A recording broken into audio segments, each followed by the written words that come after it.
ஓர்காலத்தில் ஆறுமுகம் என்ற புத்திசாலி தொப்பி விற்பவர் வசித்து வந்தார். அவர் தலையில் ஒரு தொப்பியை அணிந்து கொண்டு தொப்பிகள் நிறைந்த ஒரு கூடையை எடுத்துக்கொண்டு கிராமம் தோறும் சென்று தொப்பிகளை விற்பனை செய்து வந்தார்.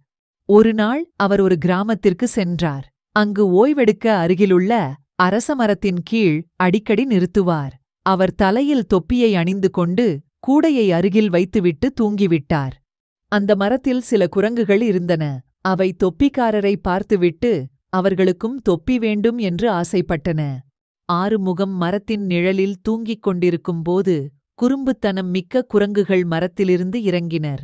குரங்குகள் ஆறுமுகம் அருகிலுள்ள கூடையில் வைக்கப்பட்டிருந்த வண்ணமயமான தொப்பிகளை எடுத்து தங்கள் தலையில் அணிந்து கொண்டன. தூக்கம் கலைந்த தொப்பிக்காரர் கூடையை பார்த்தார். தொப்பிகள் எல்லாம் காணாமல் போயிருந்தன. அவர் மேலே பார்த்தார். குரங்குகள் தலையில் தொப்பிகளை அணிந்து கொண்டு அமர்ந்திருந்தன. தொப்பி விற்பவருக்கு ஒரு யோசனை இருந்தது. குரங்குகள் மற்றவர்களை பின்பற்றுவார்கள் என்பது அவருக்குத் தெரிந்தது. அவர் தனது தொப்பியை கழற்றி கீழே எறிந்தார். ஆறுமுகத்தின் சைகையை கவனித்த குரங்குகள் எல்லாம் தங்கள் தலையிலிருந்த தொப்பிகளை கழற்றி எறிந்தன. தொப்பிக்காரர் எல்லா தொப்பிகளையும் எடுத்துக்கொண்டு போய்விட்டார். இந்த கதையின் நீதி என்னவென்றால், சிந்தனையோடு செயல்பட்டால் எந்த பிரச்சனையையும் தீர்க்கலாம் என்பது. இந்த கதையின் கருத்து சிந்தனையோடு செயல்படுவது. தொப்பிக்காரர் குரங்குகளை தோற்கடிக்க முடிந்தது.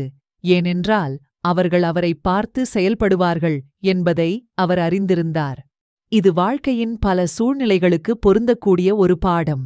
நீங்கள் ஒரு பிரச்சனையை எதிர்கொள்ளும்போது ஒரு கணம் நிதானமாக சிந்தித்து திறமையாகவும் சாமர்த்தியமாகவும் தீர்க்கக்கூடிய தீர்வை தேடுங்கள்.